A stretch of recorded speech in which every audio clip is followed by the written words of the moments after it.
ലോകത്ത് ധർമ്മത്തിന് ച്യുതി വരുമ്പോൾ ഭഗവാൻ ഇവിടെ അവതരിക്കുമെന്ന് ഭഗവത്ഗീതയിൽ നമ്മളോട് ഭഗവാൻ പറഞ്ഞു തന്നിട്ടുണ്ട്.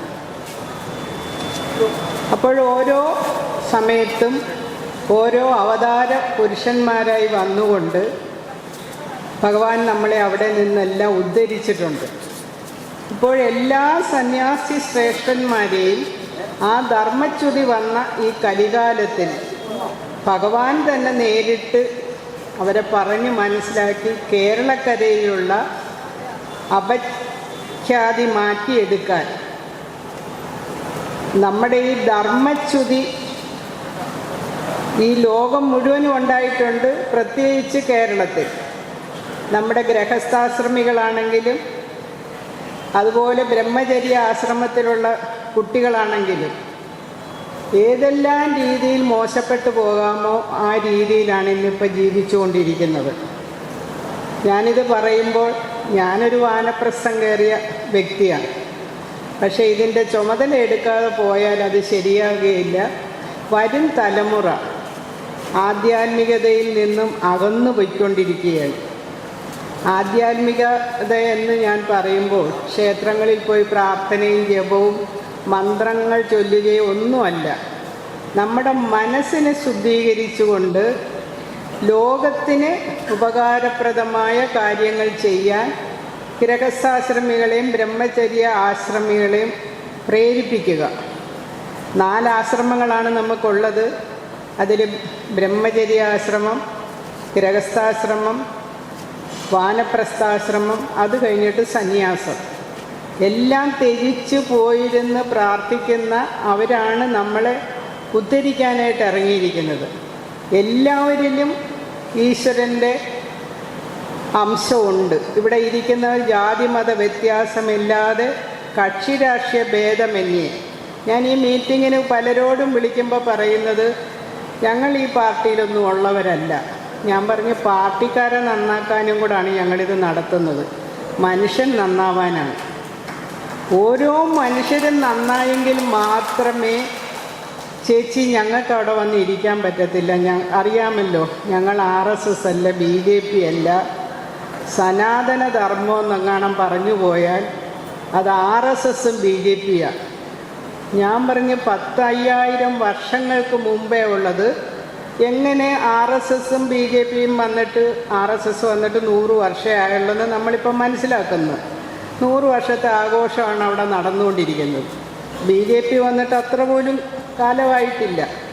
ഞാൻ അന്നേരം പറഞ്ഞു ആരാണെങ്കിലും നമ്മുടെ സ്വന്തം കുഞ്ഞുങ്ങൾ അഴുക്കുചാലിലേക്ക് പോയിക്കൊണ്ടിരിക്കുന്നത് നമ്മൾ അറിയുന്നില്ല.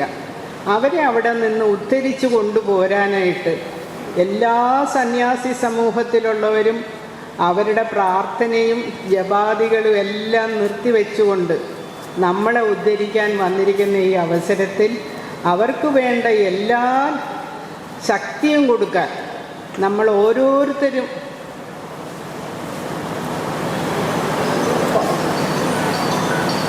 ഇതിനു വേണ്ടി ഇറങ്ങേണ്ടതാണ്.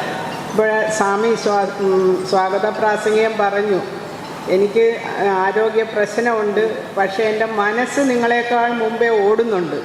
അതുകൊണ്ടാണ് ഞാനിവിടെ വന്നത്. സന്യാസി ശ്രേഷ്ഠന്മാരുടെ മുമ്പിൽ ഞാൻ ആധ്യാത്മിക ഒരുപാട് പറയുന്നതും ശരിയാകുകയില്ല. എല്ലാവർക്കും പറയാനായിട്ടുള്ള പലരുടെയും പ്രഭാഷണങ്ങൾ നമ്മൾ കേട്ടിട്ടുണ്ട്. നമ്മൾ നന്നാവാനായിട്ടാണ്. അവനവൻ ആത്മസുഖത്തിന് ആചരിക്കുന്നവ അവരൻ്റെയും കൂടെ സുഖത്തിന് വരണമെന്നാണ് ശ്രീനാരായണ ഗുരു പറഞ്ഞത്. അതുപോലെ തന്നെ ഗൃഹസ്ഥാശ്രമികൾ ഇപ്പോൾ SNDP യോഗത്തിൽ കുടുംബ യൂണിറ്റുകൾ കൊണ്ടുവന്നുകൊണ്ട് അവിടെ ഒരു സ്ത്രീയും പുരുഷനും വിവാഹിതരാകുമ്പോൾ എങ്ങനെ വേണം ജീവിക്കാൻ, ഒരു സ്ത്രീ പുരുഷനുമായിട്ട് ചേർന്ന് കഴിഞ്ഞാൽ അവർക്ക് എങ്ങനെ ഒരു നല്ല കുഞ്ഞുണ്ടാകണം, ആ കുഞ്ഞിനെ എങ്ങനെ നന്നായി വളർത്തണം, ഇതൊക്കെ ഇപ്പോൾ പുതുതായിട്ട് കണ്ടുപിടിച്ച കാര്യങ്ങളല്ല, ഉപനിഷത്തുകളിലൊക്കെ ഉണ്ടായിരുന്നതാണ്. ഇത് പറയുമ്പോൾ പറയും ഗുരു സനാതന ധർമ്മിയല്ല, ഉപനിഷത്തുകളൊന്നും ഗുരു പഠിക്കാൻ പറഞ്ഞിട്ടില്ല എന്നാണ്. ഗുരുവിൻ്റെ ഏത് കൃതി എടുത്ത് നമ്മൾ പഠിക്കാൻ പോയാലും റെഫർ ചെയ്യേണ്ടത് ഉപനിഷത്തുകളാണ്. അത് തന്നെ ഗുരുവും പറഞ്ഞിട്ടുണ്ട്, ഉപനിഷദൂക്തി രഹസ്യമോർത്തിടേണം. നമ്മൾ ഓരോ കൃതി എടുത്ത് പഠിക്കുമ്പോഴും ഉപനിഷത്തുകളിലുള്ള കാര്യങ്ങളാണ്. പിന്നെ ഹൈന്ദവ സമൂഹത്തിന് പറ്റിയ കുഴപ്പം എന്താണെന്ന് ചോദിച്ചാൽ, നമ്മൾ പ്രാർത്ഥിക്കുകയോ പ്രാർത്ഥിക്കാതിരിക്കുകയോ വിശ്വാസികളായിട്ടിരിക്കുകയോ ഒന്നും ഒരു പ്രശ്നവും ഇല്ല. ആരും നമ്മളെ വഴക്ക് പറയത്തില്ല. എന്താ പ്രാർത്ഥിക്കാഞ്ഞത്, എന്താ അമ്പലത്തിൽ വരാഞ്ഞതെന്ന് ചോദിക്കുകയില്ല. ഇപ്പം കണിച്ചുളങ്ങര ക്ഷേത്രത്തിൽ രാവിലെ ഉച്ചയ്ക്കും വൈകുന്നേരവും പ്രാർത്ഥനയുണ്ട്. ദിവസവും ചെന്ന് തൊഴുന്നവരുണ്ട്, ദിവസവും ലളിതാ സഹസ്രനാമം ചൊല്ലുന്നവരുണ്ട്. പക്ഷേ അവിടുത്തെ ശാന്തിക്ക് ക്വസ്റ്റ്യൻ ചെയ്യാൻ പറ്റത്തില്ല. എന്താ ചേച്ചി ഇന്നലെ കണ്ടില്ലല്ലോ എന്ന് ചോദിക്കാൻ പറ്റുകയില്ല. അതേ സമയത്ത് ക്രിസ്ത്യൻ മുസ്ലിം സമുദായത്തിൽ അവരുടെ വൈദികർക്ക് എന്തുകൊണ്ട് മറിയാമ്മ കഴിഞ്ഞ കുർബാനയ്ക്ക് കണ്ടില്ല, അല്ലെങ്കിൽ കഴിഞ്ഞ ഞായറാഴ്ച ആ വീട്ടിലെ പയ്യനെ പ്രാർത്ഥനയ്ക്ക് കണ്ടില്ല എന്ന് ചോദിക്കാനായിട്ടുള്ള അധികാരം അവരിലുണ്ട്. നമ്മൾക്ക് ഈ ആധ്യാത്മിക തലത്തിലേക്കുള്ള കാഴ്ചപ്പാട് കുറവാണ്. മനുഷ്യനായി ജനിച്ച് മനുഷ്യനായിട്ട് മരിക്കണമെന്നുണ്ടെങ്കിൽ നന്മ ചെയ്യുന്ന മനുഷ്യരായിട്ട് വളരണം. അത് ആധ്യാത്മികമായ ഒരടിത്തറയിൽ നിന്നുകൊണ്ട് മാത്രമേ നമുക്ക് ഭൗതികമായിട്ട് വേണേലും ഉയരാൻ സാധിക്കത്തുള്ളൂ. നിങ്ങൾ ഏത് വ്യക്തിയെ എടുത്തു നോക്കിക്കോ, ജീവിതത്തിൽ വിജയിച്ച ആരുണ്ടെങ്കിലും അവർക്കൊരു ഭക്തി ഉണ്ടാകും, അവർക്കൊരു ആരാധന മൂർത്തി ഉണ്ടാകും. അവിടെ എല്ലാം സമർപ്പിച്ചുകൊണ്ടാണ് ആ ജീവിതം പോകുന്നത്. അങ്ങനെ നമ്മുടെ കുഞ്ഞുങ്ങളെ അടുത്ത തലമുറ നന്നായെങ്കിൽ മാത്രമേ കുടുംബം നന്നാകത്തുള്ളൂ. അത് കുടുംബം നന്നാവുന്നതിനോടൊപ്പം ലോകം നന്നാവണം, നാട് നന്നാവണം, നമ്മുടെ ഭാരതം നന്നാവണം. അപ്പോഴാണ് നമ്മൾ മനസ്സിലാക്കേണ്ടത്, ഇതുപോലുള്ള ഋഷീശ്വരന്മാരുടെ പ്രാർത്ഥനയിലാണ് നമ്മുടെ ഈ സംസ്കാരം ഇപ്പോഴെങ്കിലും നിലനിന്നു പോകുന്നത്. ബാക്കി ലോകത്തുള്ള എല്ലാ സംസ്കാരങ്ങളും മണ്ണടിഞ്ഞു പോയെങ്കിലും സന്യാസി ശ്രേഷ്ഠന്മാരുടെ പ്രാർത്ഥനയും ജപവും അവരുടെ ത്യാഗവുമാണ് നമ്മളെ എല്ലാവരെയും ഇപ്പോഴും ഇവിടെ സന്തോഷമായിട്ട് ജീവിക്കാൻ നമുക്ക് സാധിക്കുന്നത്. ഭാരതം എന്ന് പറയുന്നാൽ സമാധാനത്തിൻ്റെയാണ്. ലോക സമസ്ത സുഖിനോ ഭവന്തു, ഈ ഒരു പ്രാർത്ഥനയെ നമുക്കുണ്ടായിരുന്നുള്ളൂ പണ്ടും ഇന്നും നാളെയും. ഒരു ജാതിയുടെയോ മതത്തിൻ്റെയോ പേരിൽ കലഹമുണ്ടാക്കാനോ അവരെ മാറ്റി നിർത്താനോ നമ്മൾ ആരും പരിശ്രമിച്ചിട്ടില്ല. എല്ലാവരും ഈ ഏകോദര സഹോദരങ്ങളെപ്പോലെ ഇവിടെ കഴിഞ്ഞുകൂടണമെന്നുള്ളതാണ്. ഏത് മനുഷ്യൻ്റെ ഉള്ളിൽ നിറഞ്ഞു നിൽക്കുന്നത്, നമ്മൾ ഏതുപേരും അള്ളാന്ന് വിളിക്കുന്നു, ക്രിസ്ത്യാനികൾ യേശു എന്ന് വിളിക്കുന്നു, നമ്മൾ ഭഗവാനെ എന്ന് വിളിക്കുന്നു, ദേവി എന്ന് വിളിക്കുന്നു. ഇതെല്ലാം ഒരേ ഒരു ഊർജത്തിൻ്റെ അംശമാണെന്ന് മനസ്സിലാക്കി കഴിഞ്ഞാൽ തമ്മിലുള്ള വഴക്കുകൾ നമുക്ക് നിർത്താൻ പറ്റും. ഇത് മാറ്റിക്കൊണ്ട് നമ്മുടെ സമൂഹത്തെ, വളർന്നു വരുന്ന കുഞ്ഞുങ്ങളെയാണ് നമ്മൾ ഏറ്റവും കൂടുതൽ ശ്രദ്ധിക്കേണ്ടത്. അതുപോലെ തന്നെ ഇനി വരുന്ന കുടുംബം, ആ കുടുംബത്തിലെ ഗൃഹസ്ഥാശ്രമികളെ ദിവസവും പേപ്പർ എടുക്കാൻ എനിക്ക് ഭയമാണ്. അതിൻ്റെ ഫ്രണ്ടിൽ കാണും എന്തെങ്കിലും നമുക്ക് വായിക്കാൻ പറ്റാത്ത ന്യൂസുകൾ. ഈ കുടുംബങ്ങൾ എങ്ങനെ ഇങ്ങനെ തകരുന്നു എന്ന് നമുക്കറിയാൻ പാടില്ലാതെ പോവുകയാണ്. ഉത്തരവാദിത്തമില്ലാതെ വളരുന്ന യൗവനം. എന്തെങ്കിലും നമ്മുടെ കുഞ്ഞുങ്ങളെ താഴെത്തട്ടിൽ ചെറിയ പ്രായത്തിൽ തന്നെ ഉത്തരവാദിത്തമുള്ള കുഞ്ഞുങ്ങളായിട്ട്, അനുസരണയുള്ള കുഞ്ഞുങ്ങളായിട്ട്, മാതാ പിതാ ഗുരു ദൈവം ഇതെല്ലാം നമ്മൾ ആ സംസ്കാരത്തിൽ അലിഞ്ഞു ചേർന്നതാണ്.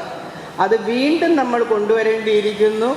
ഇപ്പോൾ ഞാൻ പറയുകയാണ്, നമ്മൾ അമേരിക്കയിലോ ഇംഗ്ലണ്ടിലോ എന്തിനു പറയുന്ന ഗൾഫ് രാജ്യങ്ങളിൽ പോയാൽ പോലും അവിടെ ഭഗവത്ഗീത ക്ലാസ്സുകൾ നടക്കുകയാണ്. അപ്പോൾ ഇത് പഠിച്ചു കഴിഞ്ഞപ്പോൾ അവർ തന്നെ പറയുന്നു, മാനസിക രോഗമുള്ളവർക്ക്, നമുക്കിപ്പം മാനസിക രോഗം തീർക്കാൻ ഡോക്ടർമാരുണ്ട്. ഇതൊന്നും ഇല്ലാതിരുന്ന കാലത്ത് അർജുനനുണ്ടായ ഒരു മാനസിക വിഭ്രാന്തിക്ക് ഭഗവാൻ കൊടുത്ത ഒരു മരുന്നാണ് ഈ ഭഗവത്ഗീത എന്ന് പറഞ്ഞുകൊണ്ടാണ് അവർ പഠിപ്പിക്കുന്നത്. അപ്പോൾ ആ കുഞ്ഞുങ്ങൾ ഓരോ ശ്ലോകം ചൊല്ലിക്കൊണ്ട് അതിൻ്റെ മലയാളീകരിച്ച അർത്ഥം അവർക്ക് പറഞ്ഞു കൊടുക്കാൻ, അവർക്ക് ഇംഗ്ലീഷിൽ പറഞ്ഞു കൊടുക്കണം. ആ അർത്ഥം കണ്ടു കഴിഞ്ഞപ്പോഴാണ് അവർ മനസ്സിലാക്കുന്നത് ഇത് ലോകത്തുള്ള എല്ലാ മനുഷ്യർക്കും, അല്ലാതെ ഹിന്ദുക്കൾക്ക് മാത്രമായിട്ടുള്ള ഒരു ദർശനമല്ല ഭഗവത്ഗീത എന്ന് പറയുന്നത്. നമ്മുടെ എല്ലാ പുരാണങ്ങളിലും ഓരോ ഉപദേശങ്ങളുണ്ട്.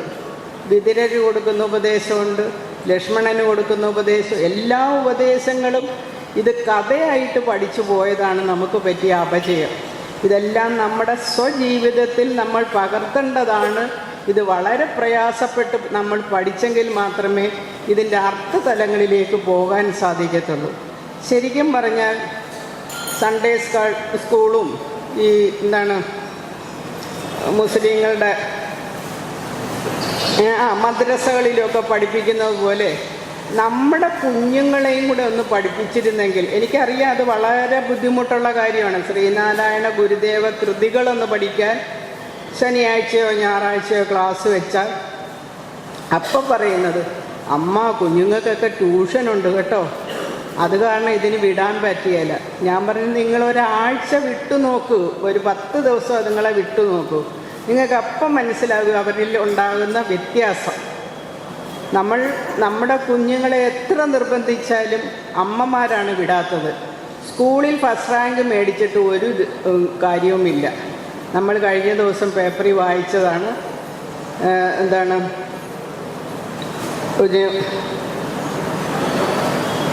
ഒരു മെഡിസിൻ്റെ ഇതിന് നടത്തുമല്ലോ, എൻട്രൻസ് പരീക്ഷയിൽ ഫസ്റ്റ് റാങ്ക് മേടിച്ച പയ്യൻ ക്ലാസ്സിൽ പോകാൻ നേരത്തെ അവൻ ആത്മഹത്യ ചെയ്തു. ഫസ്റ്റ് റാങ്ക് മേടിച്ച പയ്യൻ എന്തോ അമ്മയുടെയും അച്ഛൻ്റെയും നിർബന്ധം കാരണം പ്രയാസപ്പെട്ട് പഠിച്ച് ഫസ്റ്റ് റാങ്ക് മേടിച്ച്, ഇനിയും സ്കൂളിൽ പോയിട്ട് എനിക്ക് ടെൻഷനാണ്, പഠിക്കാൻ കഴിയത്തില്ല. അതാണ് കുഞ്ഞുങ്ങളുടെ മനസ്സിൽ ടെൻഷൻ ടെൻഷൻ ടെൻഷൻ. അവരെ സ്വതന്ത്രമായിട്ട് വിടുക, അവരുടെ നല്ല സ്വഭാവങ്ങൾ മുമ്പിലേക്ക് കൊണ്ടുവരാൻ നമുക്ക് പരിശ്രമിക്കാം. ഇവിടെ പറഞ്ഞു സ്വാമിജിക്ക് ഓരോ കഴിവുള്ള സ്വാമിമാരെ പറ്റി പറഞ്ഞു. പടം വരയ്ക്കാനായിട്ട്, സംഗീതം പഠിപ്പിക്കാം, അല്ലെങ്കിൽ നമുക്ക് സ്പോർട്സ് പഠിപ്പിക്കാം. ഇത് എല്ലാ സമഗ്രമായിട്ടും കുഞ്ഞുങ്ങളെ നല്ല രീതിയിൽ വളർത്തിക്കൊണ്ട് വരിക. ഇപ്പോൾ CBSE സിലബസിലൊക്കെ അങ്ങനെയാണ് പറയുന്നത്.